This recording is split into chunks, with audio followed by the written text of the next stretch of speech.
Willkommen zurück auf meinem Kanal. Heute habe ich etwas ganz Besonderes für euch.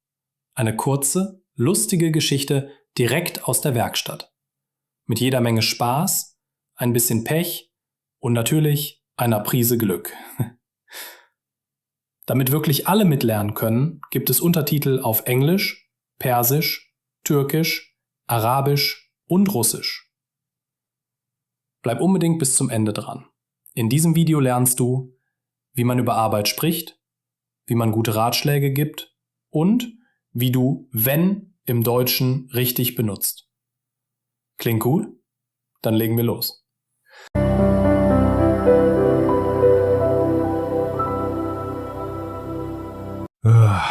Oh nein, mein Schraubenschlüssel ist schon wieder kaputt. Echt jetzt? Schon wieder? Du hast echt kein Glück, Lukas. Ja, wenn ich mehr Glück hätte, wäre das nie passiert. Oder du solltest einfach besser aufpassen. Sehr witzig.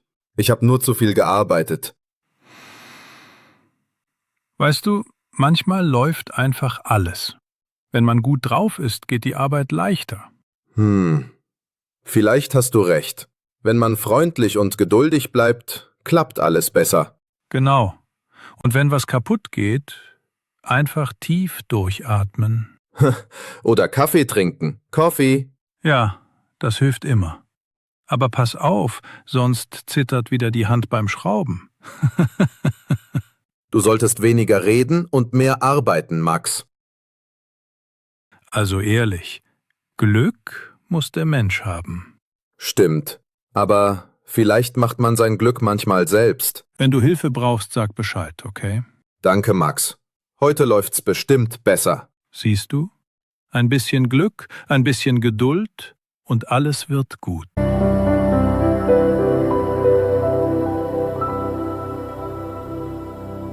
Wow, das war eine tolle Geschichte, oder? Lukas und Max haben uns gezeigt, dass man manchmal einfach Glück haben muss. Und dass ein bisschen Geduld nie schadet.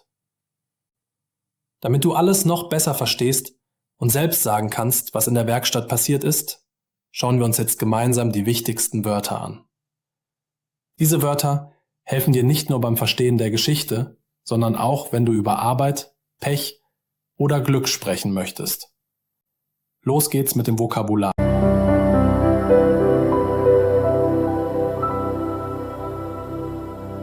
Die Werkstatt. Ort, wo man Sachen repariert oder baut. Beispiel: Lukas arbeitet in der Werkstatt. Der Schraubenschlüssel. Ein Werkzeug für Schrauben. Beispiel: Max benutzt den Schraubenschlüssel. Kaputt. Etwas geht nicht mehr.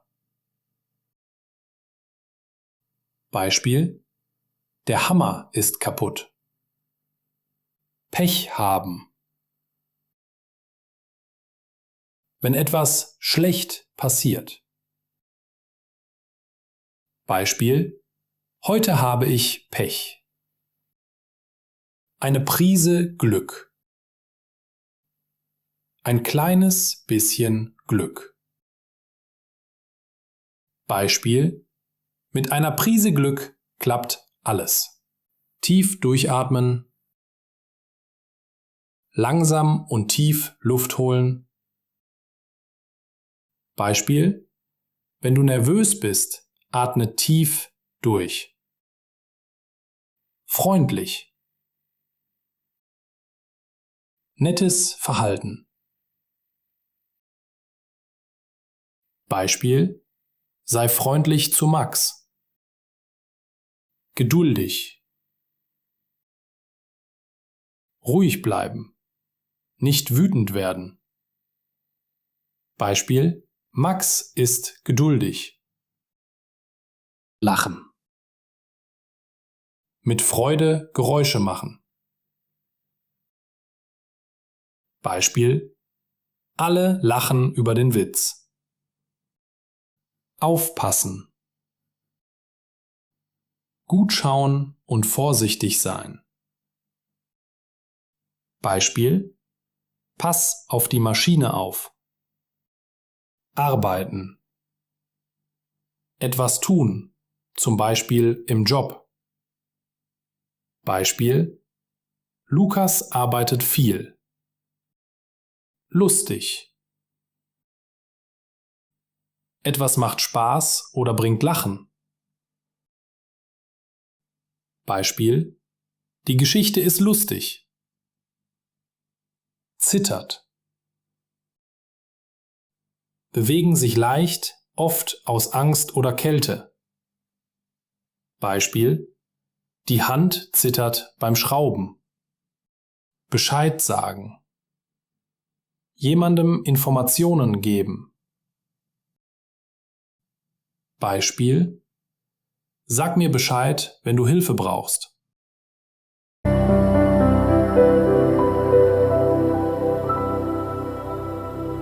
Super! Jetzt kennst du die wichtigsten Wörter aus unserer Werkstattgeschichte. Aber jetzt geht's ans Eingemachte. Kannst du die Wörter selbst einsetzen? Wir haben den Text ein bisschen verändert. Überall fehlen die wichtigen Wörter. Füll die Lücken aus und schreib deine Antworten in die Kommentare. So merkst du dir die Wörter noch besser und lernst sie richtig im Alltag zu benutzen.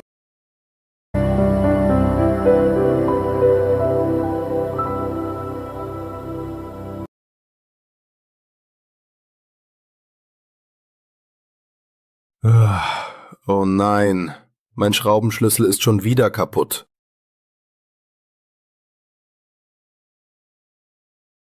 Du hast echt kein Glück, Lukas.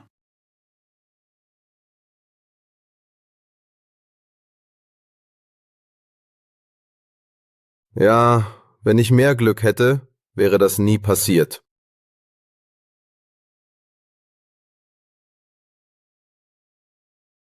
Oder du solltest einfach besser aufpassen.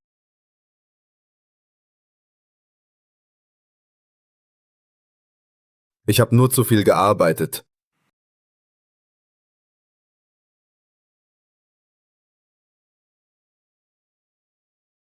Wenn man freundlich und geduldig bleibt, klappt alles besser.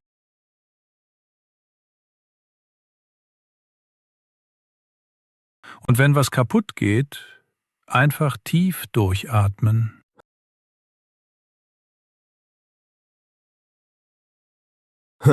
Oder Kaffee trinken. Coffee.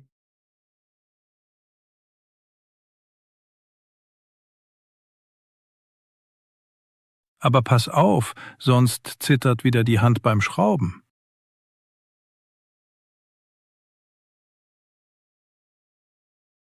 Du solltest weniger reden und mehr arbeiten, Max.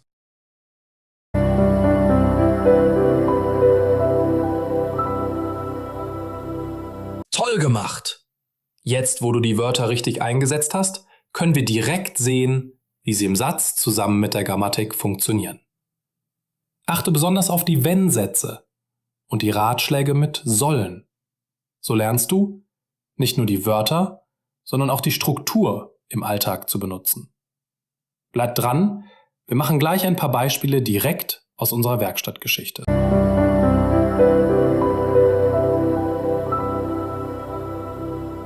Wenn? Bedingungen ausdrücken. Für Bedingungen benutzt man wenn.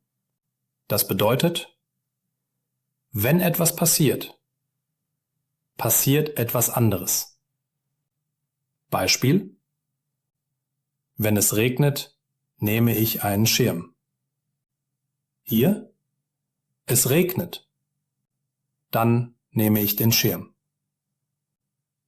Wie benutzt man wenn? Du kannst Wenn-Satz plus Hauptsatz oder Hauptsatz plus Wenn-Satz verwenden. Beispiele aus der Story. Wenn ich mehr Glück hätte, wäre das nie passiert. Wenn man gut drauf ist, geht die Arbeit leichter.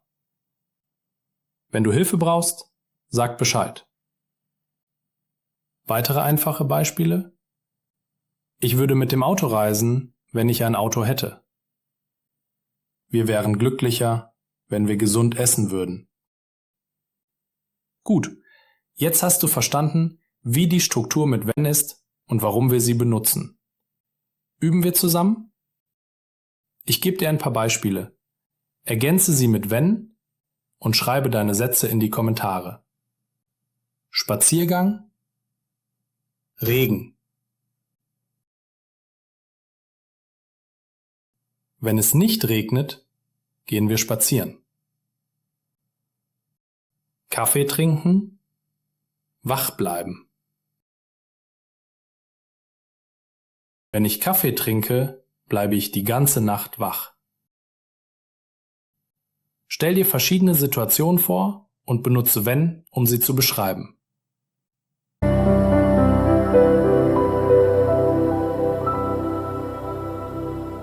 Ratschläge geben mit sollen. Mit sollen gibt man Ratschläge oder Vorschläge. Wenn du einem Freund einen Rat geben möchtest, benutzt du solltest. Beispiele aus der Story? Du solltest einfach besser aufpassen. Du solltest weniger reden und mehr arbeiten, Max. Du solltest öfter Pausen machen. Wenn etwas schwer ist, solltest du um Hilfe bitten. Ich denke, es macht jetzt Spaß, wenn du auch mitspielst und ein paar Übungen mit mir machst.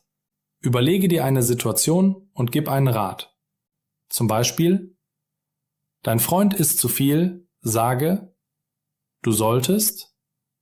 Schreibe in die Kommentare, was du ihm sagst.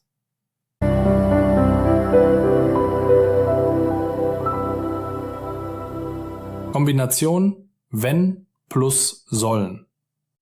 Man kann Bedingung und Ratschlag verbinden, zum Beispiel so: Wenn das Werkzeug kaputt geht, solltest du ruhig bleiben. Wenn du Hunger hast, solltest du etwas essen. Wenn du müde bist, solltest du schlafen. Und hier die letzte Übung für heute. Überlege dir einen Ratschlag für mich.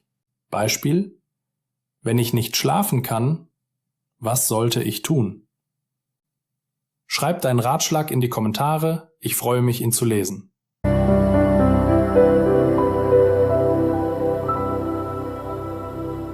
Fantastisch gemacht.